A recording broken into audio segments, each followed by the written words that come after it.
Dictation शुरू होगा 10 second बाद। संवाद की प्रक्रिया में दो पक्षों के बीच सार्थक रूप से विचारों का विनिमय होता है। जब संवाद तल्ख रूप धारण कर ले तो यह विवाद बन जाता है। विवाद में युद्ध जैसी स्थिति उत्पन्न हो जाती है जो संबंधों में तनाव बढ़ा देती है। श्रेयस्कर यही है कि हम व्यर्थ के विवाद में पड़ने के बजाय स्वस्थ संवाद की राह पर चलते हुए विवादों को सुलझाने पर ध्यान केंद्रित करें।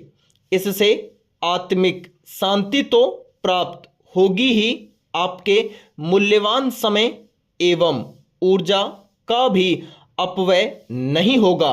हम प्राय किसी न किसी से बहस करते हैं क्योंकि अपनी मान्यताओं के आधार पर हम अपनी धारणाएं बना लेते हैं। जब हम दूसरों की धारणाओं को अपनी धारणा के प्रति खतरे के रूप में देखने लगते हैं तो विवाद भड़कने की आशंका बढ़ जाती है।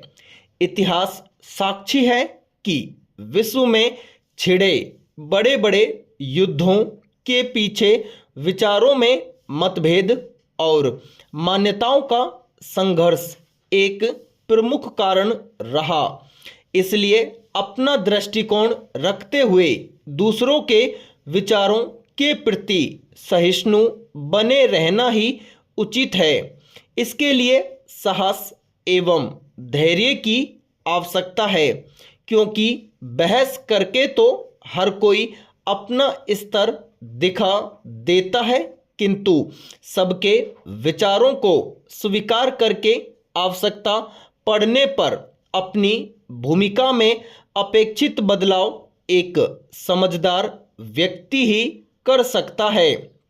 ऐसा करने से हम दूसरों को यह प्रतीत कराते हैं कि हमारे भीतर परिवर्तन एवं समायोजन की क्षमता है और हम सभी के विचारों को साथ लेकर आगे बढ़ने में सक्षम हैं। इतना धैर्यवान और उदार बनने के लिए हमें आध्यात्मिक शक्तियों के साथ साक्षात्कार करना होता है, क्योंकि केवल एक प्रबुद्ध आत्मा ही सरलता से तर्क की स्थिति से निकल चर्चा में और फिर संवाद में आ सकती है। हम सभी का दायित्व बनता है कि हम अविलंब स्वयं को आध्यात्मिक शक्तियों से सुसज्जित कर वाद विवाद से भरी इस दुनिया को सार्थक संवाद के माध्यम से परिवर्तित कर शांतिपूर्ण एवं सौहार्दपूर्ण परिवेश बनाने का प्रयास करें। पैरा, मेरा जीवन अनेक पड़ावों से गुजरता है, उसको सार्थकता से पार करने के लिए हमारे व्यक्तित्व के निखार और निर्माण हेतु बहुत सारे कारकों की आवश्यकता पड़ती है।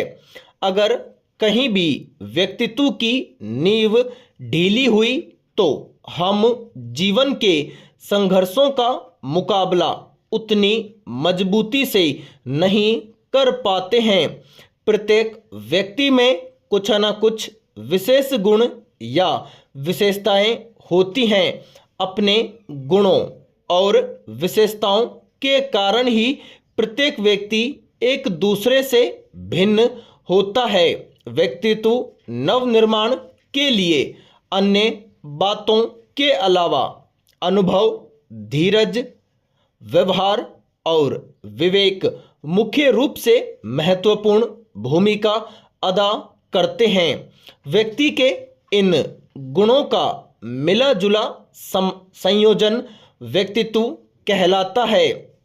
एक व्यक्ति बनकर जीना महत्वपूर्ण नहीं, बल्कि एक वजनदार व्यक्तित्व बनकर जीना अधिक महत्वपूर्ण है, क्योंकि व्यक्ति तो समाप्त हो जाता है, लेकिन व्यक्तित्व सदैव जीवंत रहता है। हमारे व्यक्तित्व की चमक के लिए धीरज, जब हमारे पास कुछ न हो, और हमारा व्यवहार जब हमारे पास सब कुछ हो।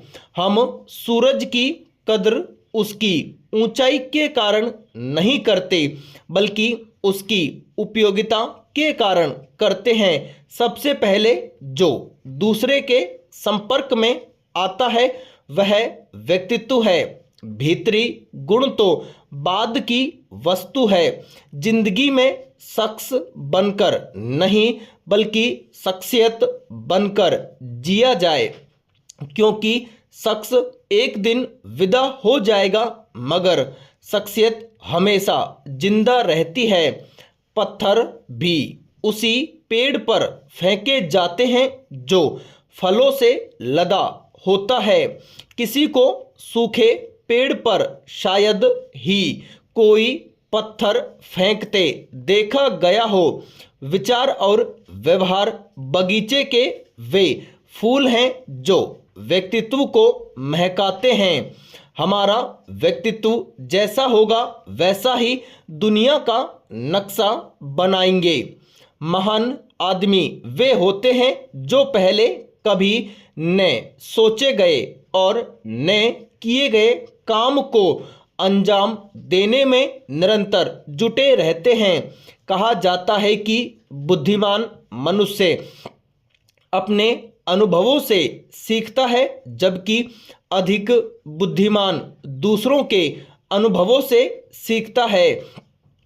कष्ट सहने से अनुभव भी मिलते हैं। जीवन में कोशिशें आखिरी सांस तक करनी चाहिए, जिससे लक्ष्य हासिल होगा या अनुभव।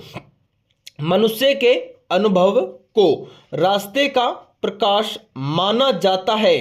जिंदगी की हर सुबह कुछ शर्तें लेकर आती है, और जिंदगी की हर शाम कुछ तजुर्बे देकर जाती है। जिंदगी में पीछे देखा जाए तो अनुभव मिलेगा, जिंदगी में आगे देखा जाए तो आशा मिलेगी। जिंदगी में सही रास्ते दिखाने वाला दोस्त अनुभव है। पैरा वैसे पूरा जीवन एक अनुभव है। समस्याएं सदा नहीं रहती, लेकिन ये हमारे अनुभव की किताब पर हस्ताक्षर करके चली जाती हैं। सुख दुख अतिथि हैं, बारी बारी आएंगे चले जाएंगे। वे नहीं आएंगे तो हम अनुभव कहाँ से लाएंगे। कटु सत्य है कि सलाह के 100 शब्दों से ज़्यादा अनुभव की ठोकर इंसान की मजबूती देती है। तजुर्बा इंसान को गलत फैसलों से बचाता है, मगर तजुर्बा भी गलत फैसलों से ही आता है।